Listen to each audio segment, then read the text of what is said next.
Hello, I'm Ryan Lemoyne, and thanks for watching. With me today are my co-workers Jade, Megan, Daniela, and Tavion. Today's episode will discuss the ideas of the pre-Civil War. Now to Megan with the innovations of the North. Many innovations, or new way of doing things, were constructed in the North during these times. Railroads were one of the major innovations in the North. On the first railroads, horses pulled carts. There was over 30,000 miles of tracks by 1860. These railroads connected major cities in the North and Midwest. Another great innovation was the Tom Thumb in 1830. The Tom Thumb was the first locomotive.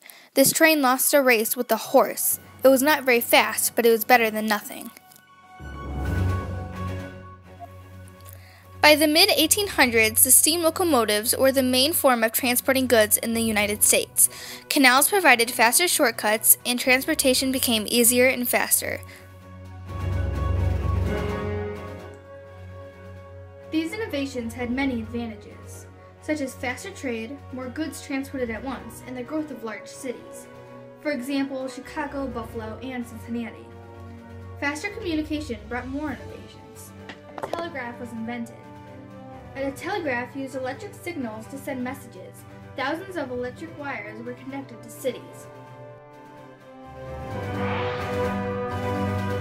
That's all for the innovations of the North. Now to Dan the Man with industrialization. Dan the Man. Thanks, Ryan. The North had an industrial economy, meaning many factories were situated there. There were three different phases of industrialization. Phase 1 had the division of labor with different workers specialized in different tasks. Phase 2 had factories made to bring different workers together. Phase 3 made machines to make the products. These machines were sewing machines, steel tipped plow, and the reaper. The North had very diverse people and culture. Immigrants worked in factories that were dangerous. There was no heating, air conditioning, no worker protection laws, and there was no woman in factories. Workers feared immigrants because they were willing to work for less money, and they feared immigrants would change the culture of the U.S. Back to you, Ryan! Thanks, Daniela. Now let's take a trip to the South. Now back to you, Jade, with agriculture. Thanks, Ryan. You were so cool and so awesome. Here in the South, they have an agricultural economy. The main crop here is cotton. We have the best cotton here. European clothing factories brought more cotton than the farmers could produce. Cotton takes a lot of time and labor to produce. Slaves had to hand-pick seeds out of cotton. So, Taco, can you tell us what it was like to hand-pick cotton? Well, you see, it was hard, man. That life ain't right. Then, so you see, it was just one boy I didn't like. He was an overseer. His name was Ryan. I mean, he always used to hit me and whip me for no reason. I mean, I did everything he said, but he always managed to whip me. So one day I just got tired of it, and I whipped him. And then I ran off into the snow. I saw like a lot of Christmas trees and stuff. Then I came back because I had nowhere to go. But Ryan Master sent me off. He sold me just because I was a bruiser. But really, I was a slave trying to get free. Thank you. That's a very deep story. When you pick cotton, it was hard. You get blisters. You gotta pick the seeds out one by one. If you mess up, the master was on you. So, how did the cotton gin affect the slaves' lives? Well, you see, since the cotton gin, we had to use, like, they had to take more slaves in. So I just see when my people coming in. So it's a bad thing because it was really a disadvantage for us. Could you please tell us how the cotton gin worked? Okay, so the cotton is like, it picks cotton for you, but 50% faster. So it basically doing your job, but with like 2 people at one time. So basically it was How did it take the seeds out of the cotton? Well, you see, it was a piece in it, and then grabbed it and put out real fast. Back to agriculture, some other crops grown in the South were tobacco, wheat, vegetables, rice, and sugarcane. That's all for now. Back to you, Ryan. Thanks, Jade, for that lovely information about agriculture in the South. Let's join Tavion for the news about industrialization in the South. Tavion. Thanks, Rai. The industry in the South grew slowly. There was a boost in cotton sales, and farmers needed to sell slaves or land to make money to build factories.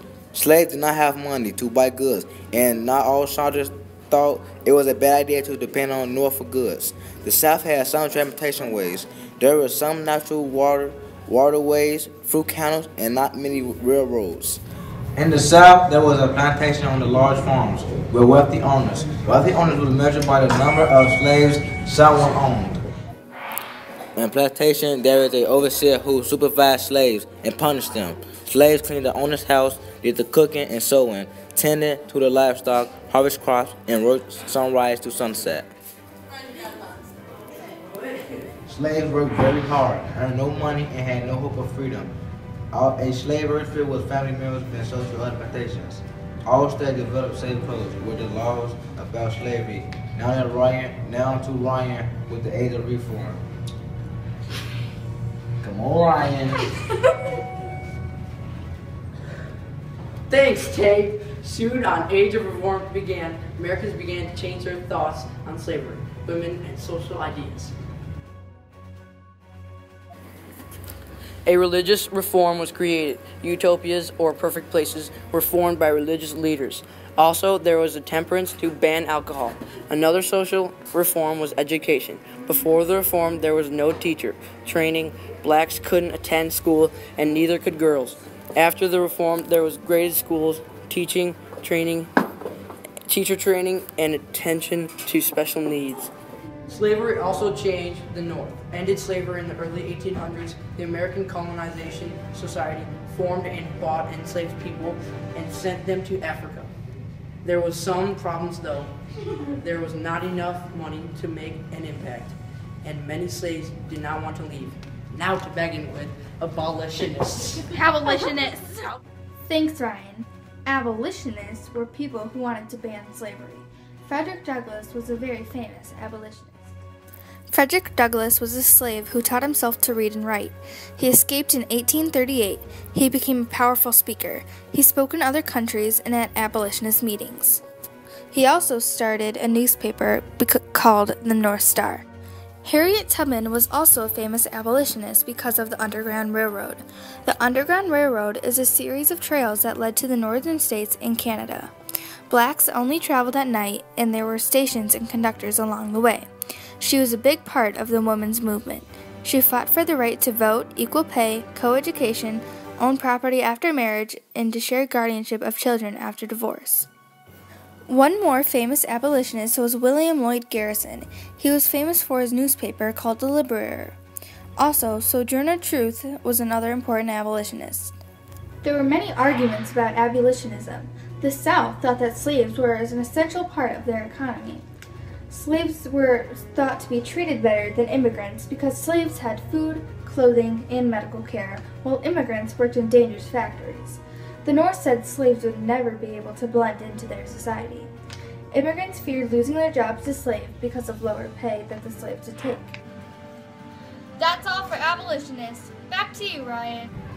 Thanks, Megan. Now to Dan the Man with the Missouri Compromise. Daniela. Thanks, Ryan. The Missouri Compromise resolved the issue of whether new states would be free states or slave states. 11 states permitted slavery, and 11 states did not. It was a balance of power.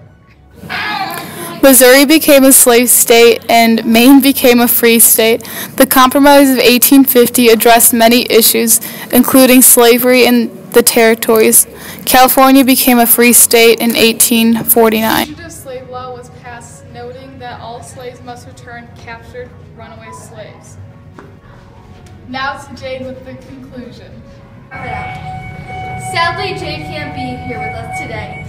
I'm Megan Harrison. Thanks for joining us on SMS 9 News. Today we have covered innovations, industrialization, agriculture, plantations, age of reform, abolitionists, and more from the pre-Civil War.